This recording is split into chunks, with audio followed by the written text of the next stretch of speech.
पूर्णिया जिले के बनमखी में जुमे की नमाज के बाद बिशनपुर दत्त ईदगाह के परिसर में वक्फ बचाओ संविधान बचाओ रैली का विशाल आयोजन किया गया। प्रदर्शन के तहत वक्फ संशोधन काला कानून वापस लो, भारतीय मुसलमानों के अधिकार छीनना बंद करो जैसे नारे लोगों ने लगाए। वक्फ बचाओ संविधान बचाओ रैली का नेतृत्व करने वाले लोगों ने बताया कि अगर सरकार हम लोगों की आवाज़ को नहीं सुनती है तो आने वाले दिनों में ये आंदोलन और तेज और उग्र किया जाएगा। जानकारी देते हुए मौलाना मुनव्वर हुसैन मोहम्मद तबारक कासमी ने कहा कि वक्फ बिल लाने के पीछे हुकूमत की नीयत ठीक नहीं है, ये मेरा यकीन है, इसलिए हम लोग इसके खिलाफ विरोध प्रदर्शन कर रहे हैं। जब ये मामला सुप्रीम कोर्ट में गया, सुप्रीम कोर्ट के जस्टिस ने भी कहा वक्फ बोर्ड में आप गैर मुस्लिमों को लाएंगे क्या? मंदिरों की कमेटी में मुसलमानों को जगह देंगे? पहले वक्फ बाय यूज़र का काम था, वहाँ मस्जिद और कब्रिस्तान होना ही उस ज़मीन के लिए काफ़ी था, लेकिन अब सबूत मांगेंगे। हज़ारों साल से पहले कागजात कौन ला कर देगा? इससे मुल्क में उन्माद होगा। हम अमन और शांति चाहते हैं, इसलिए इस बिल का विरोध कर रहे हैं। इस बिल को लाने के पीछे हुकूमत की नीयत सही नहीं है, ये हमारा यकीन है, इसलिए हम इसके खिलाफ प्रोटेस्ट कर रहे हैं। जब ये मुकदमा सुप्रीम कोर्ट में गया तो सुप्रीम कोर्ट के चीफ जस्टिस ने भी कहा कि वक्फ बोर्ड में तो आप गैर मुस्लिमों को लाएंगे, क्या मंदिरों की कमेटी में आप मुसलमानों को जगह देंगे? तो ये कौन सा इंसाफ है कि यहाँ तो आप रखेंगे वहाँ नहीं रखेंगे? और फिर हजारों साल पहले की मस्जिदें हैं, कब्रिस्तानें हैं।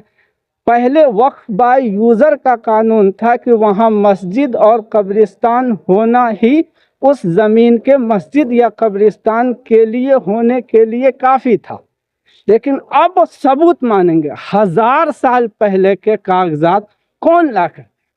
अब जगह जगह इख्तिलाफ पैदा होगा, जगह जगह इंतशार होगा, इससे मुल्क में उन्माद पैदा होगा। हम अमन और शांति चाहते हैं, इसलिए इस कानून का हम विरोध करते हैं। अच्छा, एक सवाल हमारा है कि जम्मू कश्मीर जिस तरह से हमले हुए हैं, उन शहीदों को लेकर क्या कहना चाहिए? वो इंतहाई दुखद है और हम समझते हैं मुल्क में धार्मिक उन्माद फैलाने की नीयत से ये किया गया। इसलिए हिंदू हो या मुसलमान हो, सबको संयम बरतना चाहिए और इसकी जांच करके जो लोग भी इसमें शामिल हैं, ऐसी कड़ी से कड़ी कार्रवाई करनी चाहिए कि रहती दुनिया तक ऐसा घिनौना काम करने से हर आदमी डरे। इसमें बहुत सारे कारण हैं, एक दो कारण मैं गिनाना चाहता हूँ। सबसे पहला कारण ये है कि इस बिल में जो 1995 का एक्ट था उसके बिल्कुल खिलाफ है।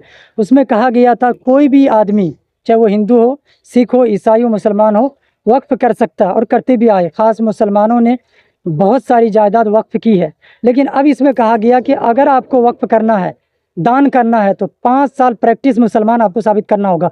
ये बिल्कुल खिलाफ है संविधान के और 1995 एक्ट के खिलाफ है। यानी अगर आज मैं मुसलमान हुआ हूँ, अभी मुझे दिल में ये बात आई कि मैं वक्फ करूँगा, तो अब इस कानून के तहत मैं नहीं कर सकता हूँ। पहले हमको साबित करना होगा कि हम मुसलमान हैं कि नहीं।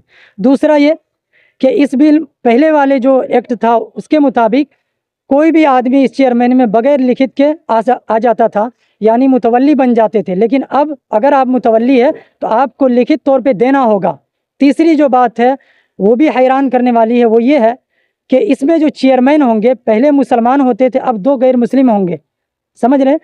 तो ये भी एक एतराज़ है। चौथा एतराज़ ये है कि पहले ट्रिब्यूनल जो है उस एक्ट के तहत यानी वो जाता था हाई कोर्ट में और वो नोटिस जारी करते थे, लेकिन अब डायरेक्ट कलेक्टर ये तय करेगा कि इसमें कौन रहेंगे कौन नहीं। इसी तरह बहुत सारी चीज़ है जिसको लेकर मुसलमानों के अंदर गुस्सा है और हम लोग अफसोस करते हैं अपने हुकूमत से कि ये उम्मीद नहीं थी कि आप इस तरह के बिल लाएंगे। हम यही कहते हैं हुकूमत से कि आप जल्द से जल्द इस कानून को वापस ले लीजिए। तमाम मुसलमान यही बात कह रहे हैं, उनके तरफ से मैं नुमाइंदगी कर रहा हूँ। हाँ, जिस तरह से धारा 370 की लोगों ने सराहना किया और कुछ मुस्लिम भाई ने समर्थन किया, हालांकि इस बिल को भी लेकर कई मुस्लिम साथी जो समर्थन कर रहे हैं। जी, धारा 370 जो है वो एक शरीयत का मसला नहीं था, ये शरीयत का मसला है। शरीयत आप समझ सकते हैं ये ईमान का मसला है कि हमारे पास मस्जिद सेफ नहीं रहेंगे, मदरसे नहीं रहेंगे, कब्रिस्तान, तो इसको लेकर मुसलमानों में कहीं ना कहीं नाराज़गी है। जम्मू कश्मीर हमले पर उन्होंने कहा, यह घटना दुखद है। ये धार्मिक उन्माद फैलाने की नीयत से किया गया है। हिंदू हो या मुसलमान, सबको संयम रखना चाहिए। Bureau report, today 24 live.